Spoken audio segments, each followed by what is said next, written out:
un complemento simplemente del Baccaro. Cuando su esplendor, en los años 50 y 60, llegó a tener eh, baños, pero baños de agua caliente. Llegó a tener mesas de billar. O sea, en el segundo piso se instaló el Club Ambassador, que era donde se bailaba los fines de semana. Ahí concurrían los principales artistas del momento, no solamente nacionales. Llegó a cantar y a actuar algún artista extranjero también. O sea, que se hizo realmente un bar a todo trapo. No era un bar común y silvestre. ¿eh? Pero me interesa hablar de esos famosos tertulianos, o sea, los que concurrían a las peñas del Baccaro. Ya les mencioné algunos. Bueno, les hablé de Juan Carlos Patrón, que era de alguna manera la figura más emblemática. Pero también Cantó era un chiquilín cuando empezó a ir. No era el famoso actor que va a ser después. Tenía 18, 19 años. Pero junto con Candó iba otro famoso como Carlos Brusa. O tangueros. Tangueros que después pasaron a ser famosos. Carlitos Roldán. Carlitos Roldán y Romeo Gavioli, otro tanguero, que triunfaron no solamente en el Uruguay, triunfaron en la Argentina. O sea, su triunfo real fue cuando fueron para Buenos Aires. O sea que en esa época se llegaba a culminar una carrera necesariamente cruzando al otro lado, porque en Montevideo y en el Uruguay no hacían patria. Le había pasado a Julio Sosa y le pasó a estos cantores. Otro famoso que concurría a las peñas del Baccaro era Antonio Cerviño, también director de orquesta, y que tuvo su cuarto de hora del punto de vista artístico. Bueno, y así podíamos nombrar muchos. Julio César Armi. Julio César Armi, los más veteranos, los más jóvenes no lo van a acordarse de él, no van a tener memoria de él. Pero era un famoso actor de radioteatros. ¿eh? El famoso radioteatro de Julio César Armi, que se le conocía como el actor de los humildes, porque sus comedias eran todas bastante tristes y siempre manejando los temas muy comunes. Y por eso se llamaba el actor de los humildes. Fíjense ustedes que le estoy nombrando figuras que los veteranos sabemos de quién estamos hablando y sabemos lo que representaron para toda una época en donde la radio era la principal forma de comunicarse. No había la televisión como vino después, o no había otros medios como vinieron después. La televisión, por supuesto, le va a dar visibilidad a muchos de estos actores. Algunos no llegaron, porque seguro no es lo mismo hacer radio que después mostrar la cara y tratar de hacer lo mismo en la televisión. Un radioteatro no se podía hacer en la televisión, imposible. Ahí se apreciaba a otro tipo de actores porque no era solamente hablar, había que actuar, y ya no es lo mismo. Bueno, pero así, famosos. Eh, este patrón cuenta alguna anécdota interesante. Por ejemplo, que uno de los que concurría, eh,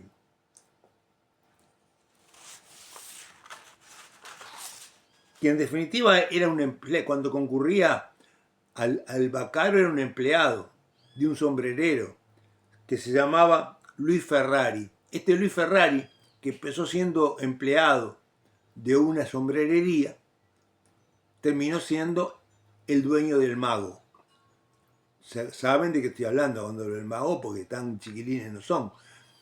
O sea, el Mago fue una de las principales tiendas que hubo en Montevideo, con varias sucursales. Me acuerdo que ahí por frente al Palacio había una sucursal del Mago. Bueno, Otra concurrente, también habitual, y que en este caso una mujer, era una famosa periodista que tenía audiciones de radio, Lilian, Lilian, y que se la conocían, los que escuchábamos radio, ¿no? Que yo me acuerdo de Lilian porque la escuchaba, y mis padres, por supuesto, que la escuchaban. Eran los temas, porque era lo que se escuchaba, lo que la radio estaba prendida todo el día, los radioteatros del mediodía, los informativos, o sea, era el elemento común. Por eso yo estoy hablando que esta es una clase nostalgiosa, porque seguro estoy remontándome 40, 50 años para atrás. Pero bueno, era así, la vida era así. No sé si era mejor o peor, pero era así. Y bueno, y era el entretenimiento que había y la gente se divertía con eso. Como se divertía, y ayer lo hablábamos en clase, con las salidas, y seguramente alguno de ustedes lo habrá experimentado, a los famosos, a las famosas cervecerías. Ahí en Goe justamente había una cervecería, Doble Uruguaya, donde era un lugar amplio, con un patio al aire libre, con sillas y mesas, y donde la gente concurría, las familias concurrían, en general se llevaba la comida. Yo digo porque mis padres me llevaban. Llevaban la comida y después la bebida era consumirla ahí. Por supuesto que ahí vendían malta y vendían cerveza. Había varias cervecerías, pero sé que en la zona había una porque es la que yo iba, ahí cerca de Sudamérica. Y bueno, y hablando justamente de ese tipo de paseos y ese tipo de lugares, surgió el nombre ayer en clase, que no era de la zona de Goes, era más lejana, era en el Cuchilla Grande, pero alguno le habrá oído nombrar a la Granja Dominga. Y la Granja Dominga también era un lugar donde iban las familias, se bailaba, se pasaba la tarde, o sea, lugares que hoy no hay más, de esas no hay más. O sea, hoy la gente va a un parque, pero no tiene esa posibilidad de concentrarse en un lugar determinado donde tenga acceso a las bebidas y donde tenga acceso a los baños. O sea, esos lugares amplios así no existen más. Se acabó, porque aparte cuando digo amplios, estoy hablando de que iban cientos de personas. No era que fueran 10 o 20, no, eran cientos y cientos de personas. Y había mesas para todos, y todo el mundo se divertía, todo el mundo, los chiquilines jugaban. O sea, eran lugares especiales. Estoy hablando como si nadie hubiera ido, pero yo estoy seguro que más de uno de ustedes fue. Y bueno, eso era parte de todo ese Montevideo de antes, de esas épocas, que yo diría que duró hasta los años 60. O sea, hubieron varias cosas que hicieron que cambiara un poco la vida de estos lugares. El modernismo, por supuesto, el modernismo, la televisión, otras posibilidades de diversión que hicieron que la gente dejara de lado estos paseos dominicales, porque en general eran de fin de semana los paseos.